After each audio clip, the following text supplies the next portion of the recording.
35তম প্রতিষ্ঠা বার্ষিকী উপলক্ষে আগত সকল সহকর্মী, সাংবাদিকবৃন্দ এবং নাটক মেলার সদস্যবৃন্দ সবাইকে শুভেচ্ছা জানাচ্ছি। আমাদের মাঝে আজকে প্রধান অতিথি হিসেবে উপস্থিত আছেন ফেনী জেলা পরিষদের সম্মানিত প্রশাসক জনাব অধ্যাপক এম এ খালেক। এছাড়াও আমাদের মাঝে বিশেষ অতিথি হিসেবে উপস্থিত আছেন ফেনী জেলা বিএনপি সম্মানিত যুগ্ম আহ্বায়ক জনাব ইয়াকুব নবী। আমাদের মাঝে বিশেষ অতিথি হিসেবে উপস্থিত আছেন ফেনী টেলিভিশন সাংবাদিক ফোরামের সম্মানিত সাধারণ সম্পাদক জনাব শেখ ফজলুদ্দিন আফতার। আমাদের মাঝে বিশেষ অতিথি হিসেবে উপস্থিত আছে ইউথ জার্নালিস্ট ফোরাম ফেনী জেলা শাখার সম্মানিত সভাপতি জনাব শাহজালাল ভূঁইয়া এবং ফেনী ক্রাইম রিপোর্টার্স অ্যাসোসিয়েশনের সম্মানিত সভাপতি জনাব শাহাদাত হোসেন এবং এই পত্রিকার যে ফেনী জেলা প্রতিনিধি জনাব সাহেব চৌধুরী। এই পর্যায়ে সংক্ষেপে শুভেচ্ছা বক্তব্য দেওয়ার জন্য অনুরোধ করছি দৈনিক নবচেতনার ফেনী জেলা প্রতিনিধি জনাব সাহেব চৌধুরী। আসসালামু আলাইকুম প্রিয় সহকর্মী, সাংবাদিক ভাইরা, আমার প্রধান অতিথি ফেনী জেলার মধ্যমণি জেলা বিএনপি যুগ্ম আহ্বায়ক ও জেলা পরিষদ প্রশাসক, সম্মানিত জেলা পরিষদ প্রশাসক খালেক ভাই, আমাদের জেলা বিএনপি যুগ্ম আহ্বায়ক ইয়াকুব নবী ভাই, শাহজালাল ভূঁইয়া ভাই, শেখ ফরিদ আফতার ভাই, শাহাদাত ভাই সহ আমি সকলের কাছে কৃতজ্ঞ। আজ থেকে 30 বছর আগে ফেনী খবর এই অফিস থেকে আমি সাংবাদিকতা শুরু করি। নয়াপগামের আমি ভারপ্রাপ্ত দায়িত্ব পালন করা অবস্থায় আমার এই খালেক চেয়ারম্যান স্যারের সাথে আমার লগে পরিচয়। এরপরে মাঝখান দিয়ে আমি কিছুদিন আমাদের ফেনীতে সাব এডিটর হিসাবে, গ্রুপ রিডার হিসাবে আমি নিয়োগপ্রাপ্ত হিসাবে ছিলাম। এরপর এই নবচেতনাতে আজকে দীর্ঘ 12 বছর পর এই অনুষ্ঠান করতেছি, আবার সেই পুরান পর্যায়ে আমি ফিরে এসেছি। এই হলো অবস্থা। আমি সবার কাছে কৃতজ্ঞ এবং সবার সহযোগিতায় এবং ফেনীতে 18টা প্রতিষ্ঠানে এলজিডি রোড গণপূর্ত শিক্ষা প্রকৌশলী সকলের প্রতি আমি কৃতজ্ঞ।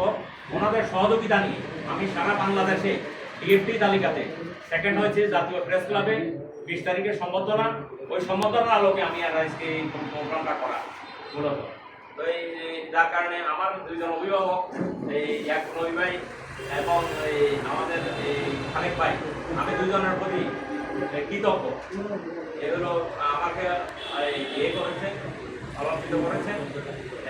আমি চিরস্মরণীয় রাখবো। আমার বয়সেরও একটা অবস্থানে আসছে, 55 বছর বয়স চলে, বুঝছেন। ছেলেকে মেয়েও বিয়ে দিয়ে ফেলছি, ছেলেও ক্লাস 10 এবার এসএসসি দিচ্ছে। আমার আর সাংবাদিকতা দিয়ে শখ নাই যে কাউকে গায়েব করা, কারো বিরুদ্ধে লেখা, যেটা বস্তুনিষ্ঠ সংবাদ পরিবেশন এই নবচেতনাতে গিয়ে আমার সম্পাদক আমল বলছে আপনি যতদিন বেঁচে আছেন। আমার এই নবচেতনায় জয়েন করার পরে আওয়ামী গভর্নমেন্টের আমলে 13 জনে দর্শক দিয়েছে। সম্পাদক বলছে না, সাহেবকে সরানো যাবে না। এর ভিতরে আমি আওয়ামী গভর্নমেন্টের আমলে অনেকে অনেক প্রেস ক্লাবে এখানে নিজেদের গল্প করে, আমি কখনো গল্প করি নাই। আমি জলস্করার মিলন চেয়ারম্যানের বিরুদ্ধে এই প্রশাসন নির্বিকার, দেখার কেউ নেই, মাদকে বাড়ছে জলস্করা ইউনিয়ন এই নিউজ করার কারণে জাহাঙ্গীর আলম সরকার আমার 3 ঘন্টা এসপি অফিসে বেঁধে রেখেছিল। আমি কারো কাছে সহযোগিতা চাই নাই। তো এই কারণে আমি সর্বশেষ ইতিহাস বললে ইতিহাস শেষ নয়, আর কিছু ইতিহাস আমাদের প্রশাসক মহোদয় জানেন। আমি সবার কাছে কৃতজ্ঞতা প্রকাশ করি। আজকের প্রোগ্রামে অংশগ্রহণ করার জন্য সবাইকে ধন্যবাদ জানিয়ে আমার বক্তব্য শেষ করছি। আসসালামু আলাইকুম।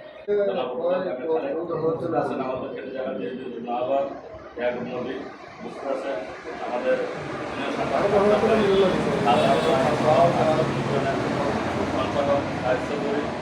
আমাদের সাধারণ সম্পাদক, সভাপতি,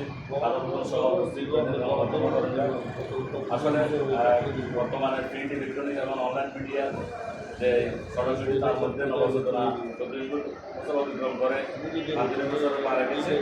আমাদের মাঝে আসলে অনেকে রাজনৈতিক অর্থনৈতিকভাবে অনেকে আসলে মিডিয়া বিভ্রান্তিকর এর মধ্যে পড়ে, অনেকের জানা থাকে না। 200 অধিক আমাদের সরকারি নিবন্ধিত পত্রিকা আছে, তার মধ্যে 284টা মিডিয়াভুক্ত তথ্য মন্ত্রণালয়ের বাংলা এবং ইংরেজি সহ। তার মধ্যে নবচেতনা একটি, যেটা 15 নম্বর সিরিয়ালে আছে। এখন একাধিক মিডিয়ার কারণে অনেকে আসলে অনেকগুলো মিডিয়া